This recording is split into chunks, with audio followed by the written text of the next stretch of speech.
Welcome to our channel. Listen to short audiobooks every day and improve yourself.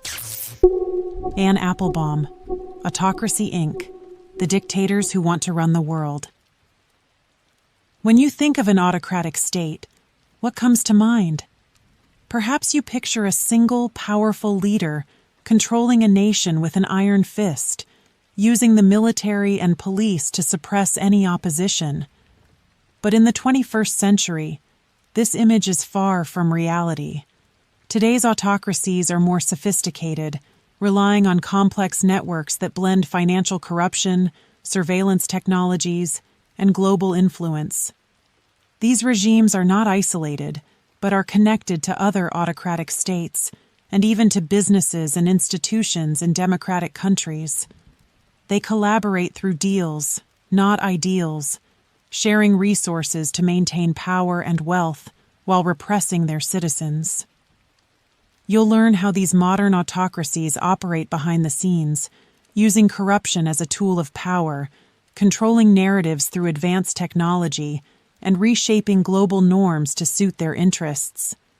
Understanding these strategies is crucial for anyone concerned about the future of democracy and the growing influence of authoritarian regimes in today's interconnected world.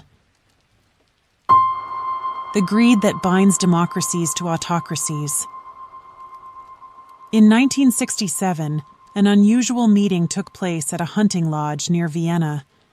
Austrian and West German industrialists, along with Soviet officials, gathered to discuss a new opportunity: exporting Siberian gas to Western Europe. This meeting marked a significant shift from the minimal economic exchanges that had previously defined East-West relations. The gas pipelines that emerged from these talks symbolized a growing entanglement between the capitalist West and the communist East, driven by mutual economic interests. For West Germany, led by figures like Foreign Minister Willy Brandt, this burgeoning relationship wasn't just about energy. It was a strategic move to create interdependence with the Soviet Union, making future conflicts less likely. Brandt's Ostpolitik aimed to soften the Cold War's sharp edges by fostering economic ties that would, in theory, slowly influence the Eastern Bloc toward more open, liberal policies. This approach was known as Wandel durch Annäherung, meaning change through rapprochement. It later evolved into Wandel durch Handel, or change through trade, reflecting a widespread belief that economic engagement could bring about political change. But not everyone in the West was convinced. U.S. leaders like Nixon, Carter, and Reagan worried that these economic ties could give the Soviet Union undue influence over Western Europe, potentially compromising NATO's strength. They questioned whether trading with an autocracy like the Soviet Union was worth the risk, given the USSR's history of subverting European democracies and supporting extremist movements across the continent. As the Cold War ended and the Soviet Union collapsed, the optimism of the 1990s fueled the belief that integrating former communist states into the global economy would naturally lead them toward democracy. This sentiment extended to China as well, with leaders like Ronald Reagan and Bill Clinton expressing confidence that trade would encourage political liberalization.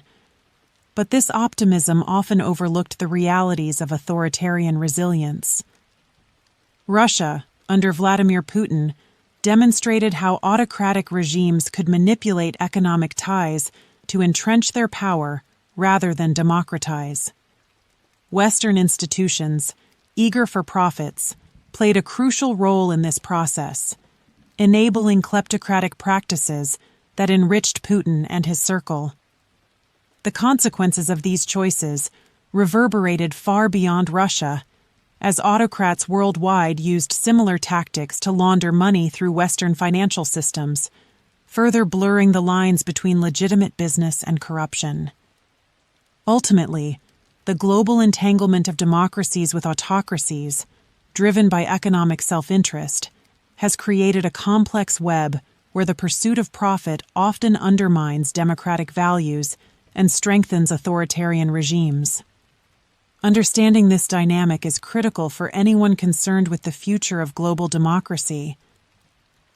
The global spread of kleptocracy.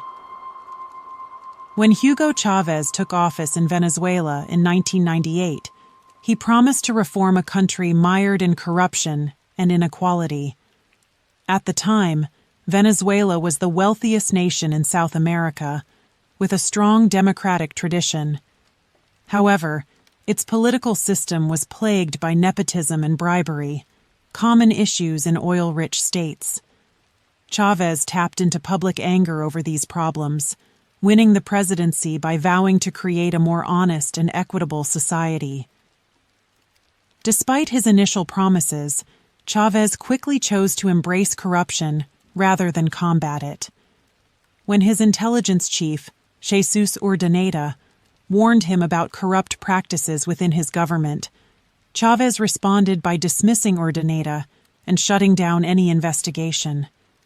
This decision set the stage for Venezuela's transformation into a full-fledged kleptocracy, where loyalty to Chavez became the key to wealth and power. Over the next 14 years, the Venezuelan state siphoned off billions of dollars in oil revenue into private bank accounts around the world. For instance, in 2017, investigators uncovered millions hidden in Portuguese and Swiss banks, and in 2021, a $2 billion scam was traced through Andorran banks. Venezuela's story is not an isolated case. Kleptocracy has spread globally, with autocratic regimes increasingly using similar strategies to enrich themselves and maintain power. Countries like Zimbabwe and Russia have followed Venezuela's lead, using corruption as a tool to consolidate authority. Zimbabwe, under Robert Mugabe and later Emerson Mnangagwa, turned to gold smuggling and other illicit activities after the collapse of its farming industry. These regimes have developed sophisticated networks to launder money, often with the help of financial institutions in countries like the UAE and Turkey, which have become hubs for hiding and transferring illicit wealth. The global spread of kleptocracy has significant implications for the world. As dirty money flows into Western financial systems, it fuels the corruption of autocratic governments and undermines the rule of law in democracies that accept it. This influx of illicit funds has emboldened authoritarian regimes, allowing them to resist international sanctions and continue their repressive practices. In Zimbabwe, for example, the regime's relationship with China and Russia has provided the financial and military support needed to suppress opposition and maintain control. The rise of global kleptocracy represents a serious challenge to democratic governance and global stability. This intertwined network of corruption and power works to sustain autocratic regimes while also threatening the integrity of democratic institutions worldwide. Confronting this threat is critical for safeguarding the future of democratic societies. The power of narrative control in modern autocracies. In today's interconnected world, controlling the narrative has become a powerful tool for autocracies. While we once believed that technology would inevitably spread democracy, regimes like China and Russia have shown how it can also be harnessed to stifle dissent and manipulate public opinion. These autocratic governments have developed sophisticated systems to control information, using both cutting-edge technology and traditional propaganda to maintain power and influence. China's efforts to control its flow of information began with the creation of the Great Firewall, an extensive system of internet censorship that blocks access to content deemed threatening to the regime. Over time, this has evolved into a broader system of surveillance, especially in regions like Xinjiang, where the Uyghur population is subjected to constant monitoring. This surveillance system isn't just about controlling what people see and hear, but also about predicting and preventing dissent before it happens. The export of Chinese surveillance technology to other countries, including Pakistan, Zimbabwe, and Serbia, has extended this model of control beyond China's borders. These systems, sold under the guise of safe city technology, are increasingly used for political repression rather than just crime prevention. This trend highlights a growing global market for technologies that allow autocratic regimes to tighten their grip on power. Parallel to this, Russia has perfected the use of disinformation as a tool of influence, both domestically and internationally. Russian state media like RT spread narratives that sow distrust in democratic institutions and promote a sense of hopelessness. This fire hose of falsehoods technique, where multiple contradictory stories are broadcast to confuse and demoralize, has proven effective in both Russia and abroad. Beyond their borders, autocracies like China and Russia are actively working to undermine democratic values on a global scale. They do this through extensive media campaigns, strategic partnerships, and even direct influence operations aimed at spreading their preferred narratives. For example, Chinese investments in global media, combined with partnerships with Russian outlets like RT, amplify their reach and influence, particularly in regions like Africa and Latin America. It's clear that modern autocracies have turned narrative control into a powerful weapon. By leveraging technology, disinformation, and global influence networks, these regimes are not only maintaining power at home, but also challenging the principles of democracy worldwide. How autocracies are rewriting the global rules. Autocratic regimes are increasingly focused on reshaping the international order to emphasize state control over individual freedoms. Their aim is to establish new norms within international institutions that safeguard their authority and shield their practices from external scrutiny. By strategically pushing new norms in international institutions, these regimes aim to create a world where their authority is unquestioned and their practices are shielded from external criticism. The origins of our current international system, particularly the Universal Declaration of Human Rights established in 1948, laid the groundwork for a global commitment to human dignity, freedom, and justice. Despite its imperfections, this framework has influenced global behavior for decades. However, autocracies like China and Russia are now leading a determined effort to dismantle these principles. They seek to replace universal human rights with concepts like sovereignty and development, which effectively allow them to evade scrutiny and justify their repressive actions. China has been particularly aggressive in promoting this shift. Within the United Nations, it pushes for language that emphasizes win-win cooperation and mutual respect, phrases that seem benign but are intended to replace discussions about human rights. This strategic maneuvering is designed to make human rights monitoring and international criticism increasingly irrelevant, thereby allowing autocratic regimes to operate with impunity. Meanwhile, Russia champions the idea of a multipolar world, which it presents as a fair and balanced alternative to Western dominance. In reality, this narrative is used to justify Russian aggression and influence in other countries, framing it as part of a broader struggle against a decrepit Western hegemony. This idea resonates with countries that feel marginalized by the current global order, making it a powerful tool in Russia's arsenal for building alliances and undermining democratic values. Such efforts are supported by the creation of alternative institutions like the Shanghai Cooperation Organization and BRICS, which bring together nations willing to ignore human rights in favor of mutual economic and political interests. As these groups grow in influence, they further erode the global commitment to the rule of law and human dignity. The ongoing efforts by China, Russia, and other autocracies to reshape the international order are not just a challenge to Western dominance. They represent a fundamental shift in the way global governance operates. If successful, This new order could drastically limit the ability of international institutions to uphold human rights and democratic values, leading to a more authoritarian world. Defeating democracy with strategic smears. In the ongoing struggle between autocracy and democracy, modern dictatorships have refined the art of discrediting their opponents.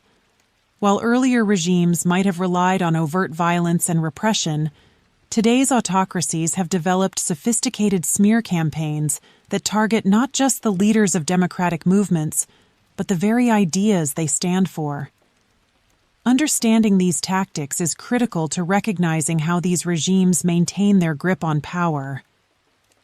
One of the key strategies employed by autocratic regimes is the personalization of smear campaigns.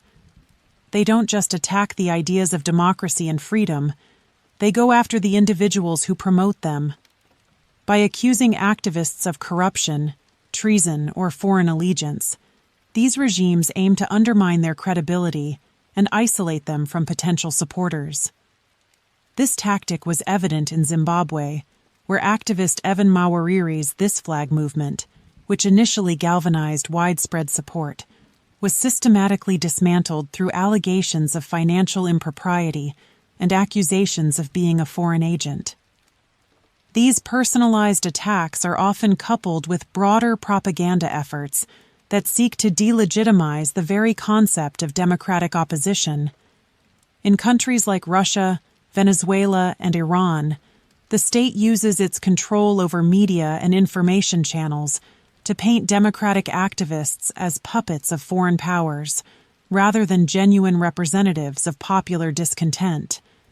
This narrative discredits the activists, while also sowing doubt among the general population, making it harder for democratic movements to gain traction.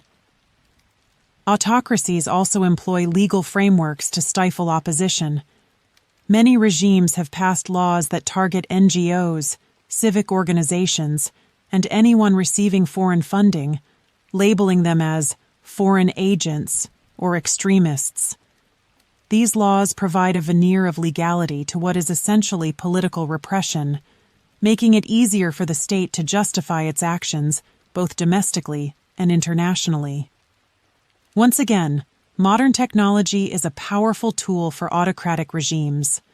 Social media, once seen as a liberating force, is now a battleground where trolls, bots, and state-sponsored campaigns work to smear and harass activists. This digital repression is often combined with physical threats and financial pressures, creating an environment of fear and uncertainty that stifles dissent. Today's autocracies have learned that while violence can be effective, it's often more efficient to destroy the reputation of an opponent rather than their body. By understanding and exposing these tactics, those who stand for democracy can better prepare to defend against them. The main takeaway of this Autocracy Inc. by Anne Applebaum is that modern autocracies have evolved into sophisticated, interconnected networks that use corruption, disinformation, and strategic alliances to undermine democracy globally. Their rise was fueled during the Cold War, as Western powers sought economic ties with their communist counterparts. Autocratic regimes, particularly under leaders like Vladimir Putin, manipulated these ties to solidify their grip on power, using Western financial institutions to launder money and reinforce kleptocratic practices. Autocratic regimes today use technology, disinformation, and smear campaigns to silence dissent, both domestically and abroad.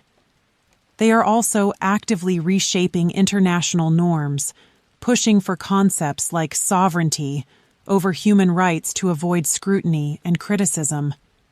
This combination of economic entanglement, narrative control, and strategic repression poses a significant threat to global democracy.